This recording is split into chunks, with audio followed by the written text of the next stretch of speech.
Greetings comrades, Soviet Gaming here. Today we are taking a look at Game of Thrones Beyond the Wall, the newly released hero collector game based on Game of Thrones basically. And I played this game for a few days already, so I think we're ready to do a proper review for it. But before we start, if you're new to the channel and like mobile games, make sure to subscribe to the channel, hit that like button and make sure the notifications are turned to all, otherwise you might miss something. So the first thing I want to tell about the game, it's the music. The music here is really good. I usually rate it really low. In this one it's really nice. We'll talk about it later when the music will be available. I'm a little bit worried that it may be copyrighted though, so we will see if you can hear it or not. So this is the basic menu, the home screen, the Night's Watch castle basically. As other hero collector game, this game is built about hiring units and making them stronger, and in this game it's done in two ways. First one is summons, and second one, we'll talk about that one right now, is lodge. Here you can send your, how they called, recruiters to the different castles, to the different areas, and different areas have different units that you can order, and also have affinity. So I'm focusing on Winterfell right now because I kind of figure out that it's north, it's cool, those guys will feel way better on the wall, so I'm sending one guy to them, and in 15 minutes our recruiter will be back and bring us one of those heroes or pieces of the heroes and some money. Summoning is being done through the gacha mechanics as always. Basically, we have premium ones that are costing premium currency, which can be gathered quite easily so far. So I've been playing it for 3 or 4 days, and I've got pretty good team already. So it's not a problem. You won't be missing those champions. And the second one is being done for tokens, which are being earned through the gameplay, and they give you different rewards, different chances of different heroes basically. Let's take a closer look at the hero system. For that, we are going to the barracks. Not the hero, actually there are heroes and there are units. So first of all, units. You can have up to 3 units on the battlefield and 1 hero. The units are of different houses, and if you have 2 or more units of the same house on the battlefield, you'll get small passive boost. Since the combat here is tactical like in Heroes of Might and Magic, we need to have different units. So we have the double-handed swordsmen, they do AoE damage. We have the knights who are fast. We have archers that do range damage basically. We have swordsmen who are excel at close combat, and also we have assassins that are good on damage, and the tanks as basically a tank. Oh, also we have the spearmen, but I didn't work with them that much. So we have different types of units with the different weapons. Then each hero can be increased in rarity. That is being done by collecting his shards. As always, you gotta collect a lot of those, and then you will get him to the next rarity that will increase his stats and overall combat capabilities. Also, you can increase his level. His level is being increased in combat, and you can increase it using the books. When he reaches level 10 and 20 and 30 and so on, you can get him to the next tier basically. That will require insignias from you, and that will also increase his stats. So this is the basic progression of the game. You increase your units, rarity and levels. Each hero have bunch of abilities, we'll talk about this later. They are ranging from healing to the damage one. Pretty simple mechanic. As always, you must be familiar with that, so I won't talk about that much. Then they have the gear, and you can't actually get the gear in this game. You gotta get the resources, and you upgrade the gear of your character that's giving them a minor boost to the stats. That's about it. So every character have 4 different gear pieces, and each of those require different resources. So for example, bows require wood, while swords require iron. So this is how you upgrade your characters using the gear and resources. There are also unit traits, but they are unlocked at level 40. It will take about a week to get there, so I don't know what are those. Should be pretty nice. Let's move on to the heroes. The heroes are your favorite characters. We have Daenerys Targaryen here, we have Jon Snow, we have other people who I don't know. Most of those guys are from the Watch or the Wilders or whatever they call, the guys from the outside. Let's take a look at Daenerys. Actually, we have this Daenerys and we have different mode for her. So each character can have several different types, and they have different skills. This Daenerys is focused on the dragons, so she have AoE attacks, same as units. They have the rarity that is being rated in stars, up to 6 stars here, and promotion costs hero shots as well, and that will increase hero stats by 30%. Then we can level her up using the books, or in combat that will also increase her stats a little bit. Each hero have 3 abilities that can be leveled up using the some weird ability scrolls. We will go for Dracarys because that one is a really good ability. And each hero can equip one trait. So there are a bunch of traits that are basically additional skills, passive ones. For example, this one is healing 1 unit at the end of the turn. This one is increasing damage and defense of your hero. They also give a passive stat boosts that are pretty nice. Now when we're done with the hero progression, we can move on to combat. There are different ways to fight here. First one is PvP, then there is a campaign, then there are challenges, and then there are events. Each of those kinda different. When you're doing challenges and events, you're not using up the energy, so you can do this as long as you want. PvP have 5 attempts per day, we'll get to that a bit later, but now let's go to the campaign. On the campaign screen we have the story mode, we have expedition, which is basically sending your heroes away to get the reward, and after some time they will give you some resources. This can be leveled up over time, that will increase the rarity of the quest. Weirwood Forays is basically the version of Labyrinth progression. I don't know how it's called in other games. In AFK Arena it's Arcane Labyrinth. Basically you go through this map and getting rewards fighting random enemies, as always. Nothing new here. Let's fight one fight here, it's pretty simple. Those fights aren't really challenging so far, so I don't have any issues with those guys. Okay, here we go, the combat, finally. You can do it in 2 ways. First of all, you can do it manually. It is really recommended to you if the fight is hard, because your AI isn't that smart, they are pretty stupid.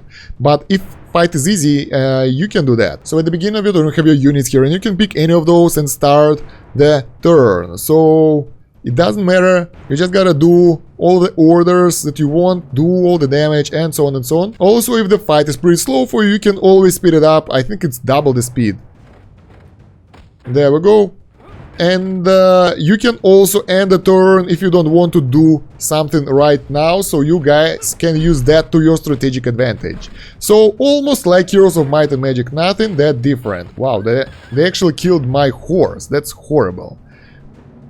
If you don't want to do it manually, you can do it on auto, which will allow you to kinda relax and enjoy the show. So yeah, as I said, the fights are pretty simple. If you don't let your units die. If your units are strong enough, it shouldn't be an issue. So yeah, you're getting some treasures here after the fight and moving on and so on and kind of progressing till the end, and then you're getting the major reward at the end. Simple. Then you have the story missions that are basically the campaign, and those are hard. Those are hard. I got to chapter 5 so far, it's not that far in the game I think, and I hit a serious wall, so right now you will see how I'm being decimated here. The enemies are really strong, so here we'll fight manually, otherwise we will die very easily. There is still a chance for us, but I'm not really sure about that. We'll try to flank those guys and attack from behind, archer from, because those archers will decimate me. Too bad. Oh yeah, also, you can't use heroes like Jon Snow or Daenerys Targaryen in the campaign, because they aren't supposed to be here at this time, basically. Alright. We can use skills to do additional damage to enemy units, so there we go, we got AoE here. This guy will go in. This guy will go in with his super swing, probably doing a lot of damage. There we go. Can the horse go further? No, they all go on the same distance. That sucks. Alright. Yeah, I hope that I'll be able to go around them and deal the damage to their assassin and the hunters in time, before my guys will die here. So there are several ways to deal with the stage. You can go to 3 stars, which is basically you're totally done it. After that you can do a fast I don't know how it's called, fast run basically. So you can get up to 3 stars for the stage. If you done it on the 3 stars, you can do auto after that, so it doesn't require any tokens, and you can get all the resources and rewards from the stage easily, which is pretty cool in my opinion. Yeah, we don't have enough power to actually take him down. That is bad. Maybe this guy will go down. Yeah, there we go, we got the assassin. That's at least something. So I'm pretty sure I will lose this one because I'm not ready for this yet. I upgraded my units a little bit, but I think it wasn't enough. Yeah, that guy will still survive. So we will... Blять. Yeah, the good thing that if you did something wrong, specifically if you are on the mobile, you can misclick you can cancel your movement unless you attacked. So there is a chance for you to redeem your mistakes. Alright, so yeah, it kinda reminds me a lot of Heroes of Might and Magic, and at the beginning I thought that it's totally unnecessary because the game is really easy, but it's not. It really requires you to be strategic and do the right decisions, otherwise you will lose quite fast. At the early stages, of course, you can just do everything automatically, but at the later stages of the game, it won't do. Alright, we will do a normal attack on this guy, so the knight can take him down. There we go. Yeah, I think we will win this one. There is a chance. AoE attack here. Oh my god, that guy is too far away. Okay, I think yeah, we should be able to deal with it. Specifically when we'll get the crossbowman down, because that guy is annoying as hell. Good. Doesn't matter if we lose the archer or not. He's still alive. Wow, what a tough guy. What a tough guy over here. Alright, so yeah, we are almost done with this fight. Oh my god. Ah, a lot of casualties. So as you can see, guys, the fight is pretty strategic. You should use, map features to your advantage, otherwise you might kinda lose it. As you're going through the chapters, you will get the stars, and those stars give you the chests that have different rewards. Some of those are really good, some of those are not. And I guess at some point you will unlock heroic difficulty. And when you go to the heroic difficulty, you can use any hero. It says it's on chapter 6, level 6, so I think there is one more chapter left. So I'm actually almost done with the normal campaign. Also on the world map there are different random encounters that give you different resources. You can do those as well. Let's go fight those wolves. They will give us books to upgrade our heroes. In those encounters you can use any hero you want. So we'll go with Daenerys, with random setup, auto, fast, start, battle. That's how I usually fight in this game, because manual fighting is cool, but it requires too much time and attention, and I'm so used to auto combat, and that is good enough if your heroes are strong enough. So as you can see, our guys are doing pretty good. The drawback of this game so far, from what I can see, is that loading screens take too much time. They are really long.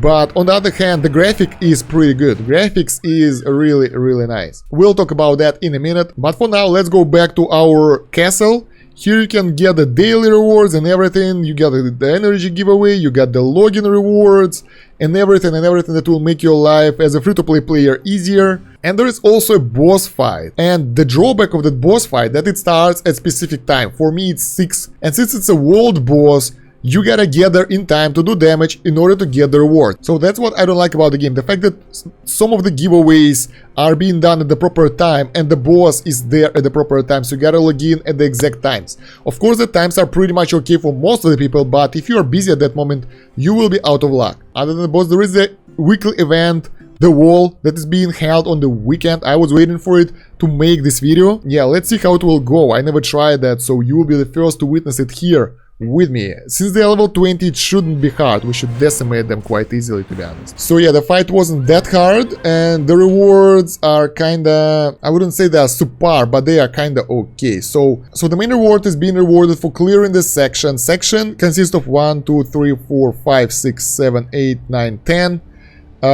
fights. So you gotta do 10 fights at each of those and progress as you go.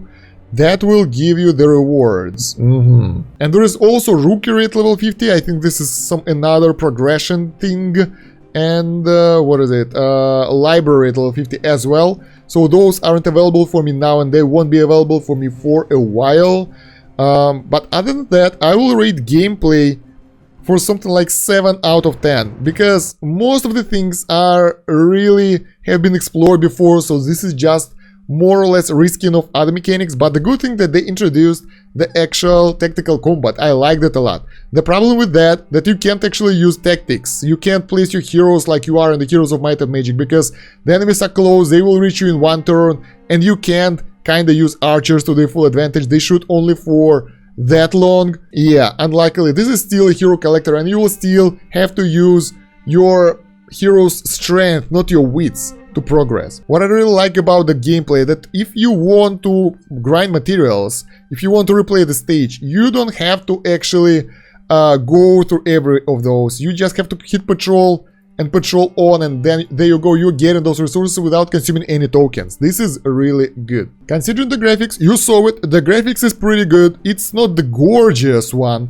but it looks pretty nice. I like it, I like the hero movements, I like everything. So I'll rate graphics 8 out of 10. It is pretty good. If we talk about the controls, I say the controls are something like 6 or 7 out of 10. Let's say 6 out of 10, because there is no menu that navigates you through every of your things, so you gotta actually swipe around and look for stuff.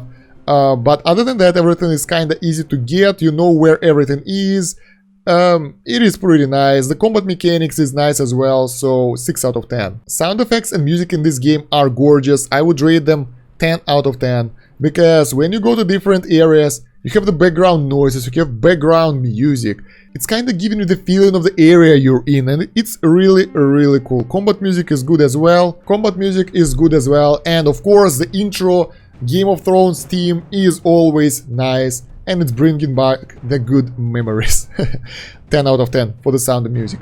Considering how free-to-play friendly this game is. Alright, this is a hard topic because I haven't been through a lot, but from what I can see so far, there are a lot of packs that give you the bonuses and everything. I never bought anything as always. I'm totally free to play, but as a free to play player, in 3 days I managed to beat most of the story. So we just learned today that there are only 6 chapters in 3 days, and I managed to get my heroes up quite a lot. So they are 3 stars, and it's pretty good as well. I managed to get top spots in the events already.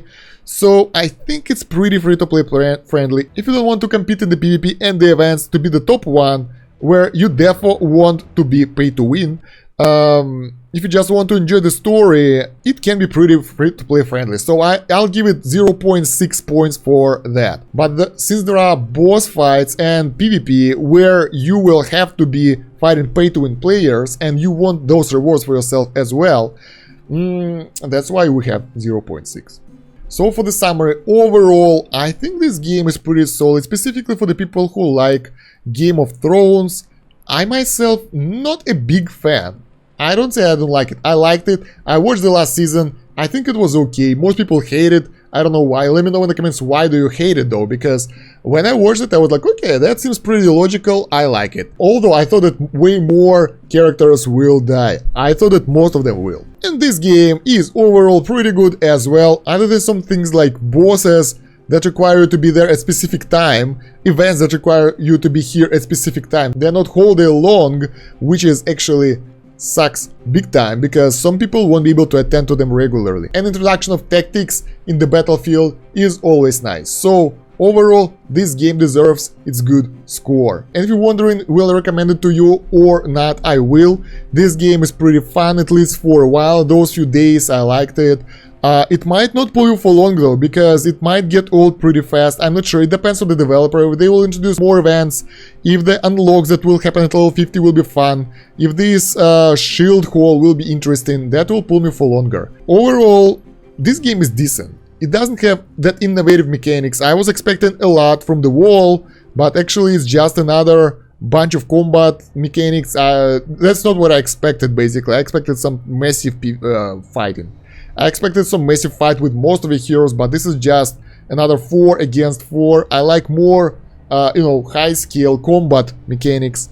But yeah, we got what we've got. You should try it. You should try it. All the links are in the description as always. And yeah, please write in the comments what do you think about this review. If you want to review some other game, let me know there as well. I might feature you in the video if I pick the game you advise. Also follow me on the social media, Facebook, Twitter, Instagram, I'm active everywhere. Join us on the Discord for our fantastic community. Follow me on Twitch for live stream. Those are pretty cool. And that's about it for now. So it out, see ya comrades, bye.